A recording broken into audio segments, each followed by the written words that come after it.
Deep inside the archives of adult animation lies a secret that the bosses at Viacom never want you to find. They were so scared of these 22-minute stories that they threatened to sue their own partners just to keep them off the air. Hands down, this is the biggest cover-up in the history of cable TV. It's not just about a couple of funny scenes. It's about a war for the soul of a culture.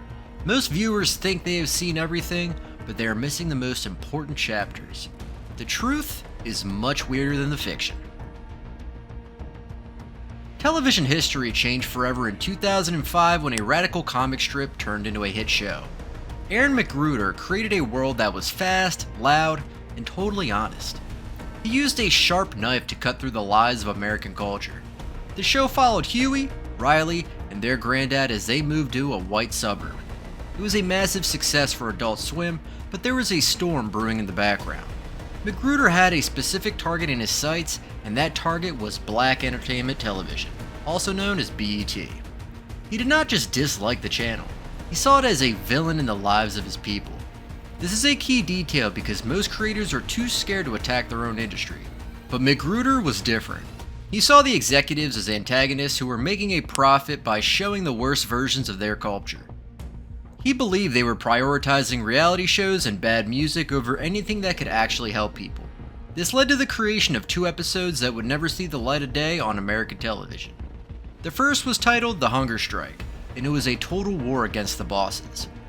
In the show, the network was led by a woman named Deborah Leavell, which was a clear parody of the real CEO, Deborah Lee.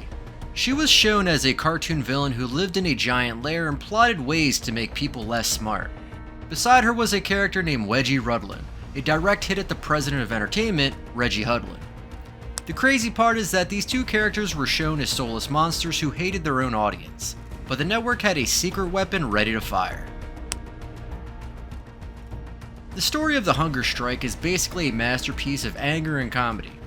In the episode, Huey Freeman decides he has had enough of the garbage on television. He stops eating and tells the world he won't touch a single bite until BET is gone for good. It was a very bold move for a cartoon character, but here's the catch. The show didn't just stop at a hunger strike. It showed the executives laughing at the idea of a young boy starving. The parody was so mean and so direct that it felt like a punch to the face. Deborah Leavell was drawn with a bald head and a scar, just like a movie villain. She talked about destroying the minds of the youth and making sure nobody ever learned anything useful.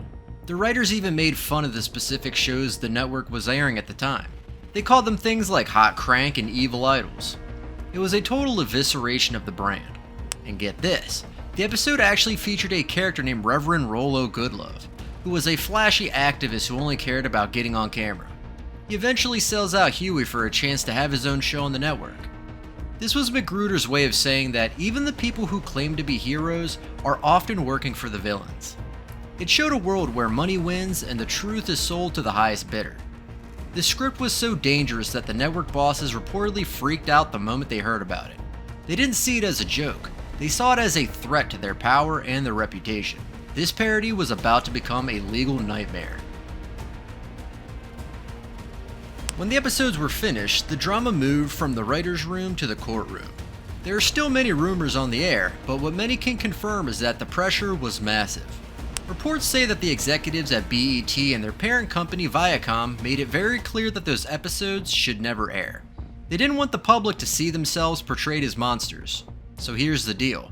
Even though the show was a huge hit, the corporate bosses had the power to pull the plug. They threatened to sue everyone involved. They told the network that if those 22 minutes ever hit the airwaves, there would be hell to pay.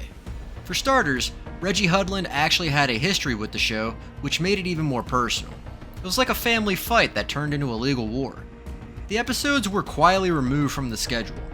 Fans were waiting for them to air in January of 2008, but they never showed up.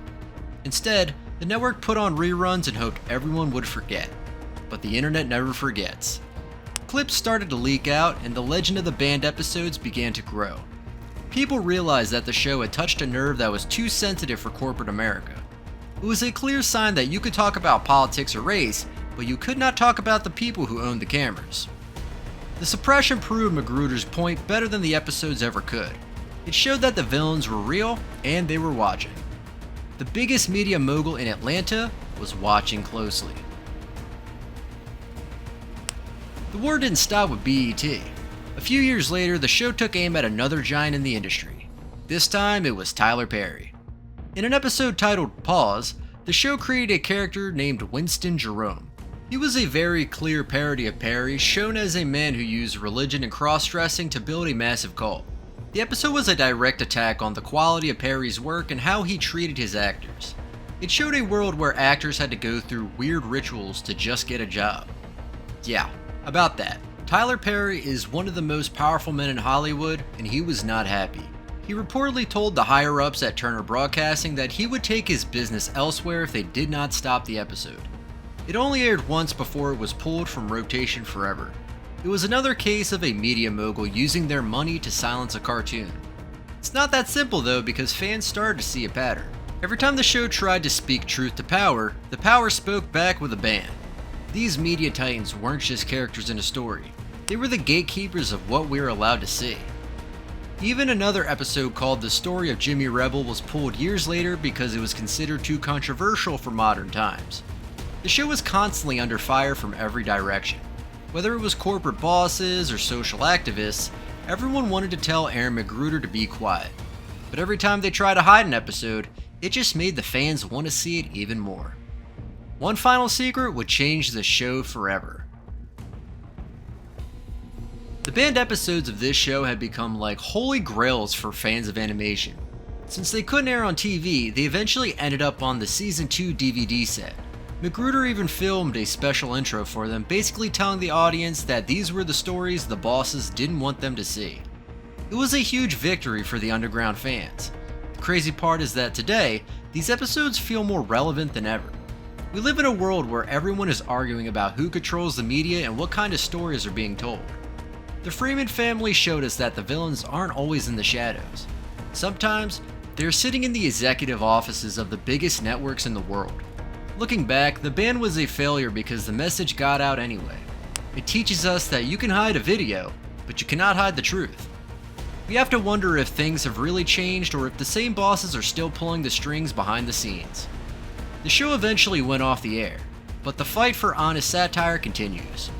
These lost tapes are a reminder that art should be dangerous and it should make the powerful people uncomfortable. Without that, it's just more noise on the screen. Does corporate control over our media actually make the world a safer place, or is it just protecting the rich and powerful from the truth? This story shows that the real villains might be the ones in suits. What do you think? Make sure to like and subscribe for more deep dives into forbidden history. And remember, game recognized game.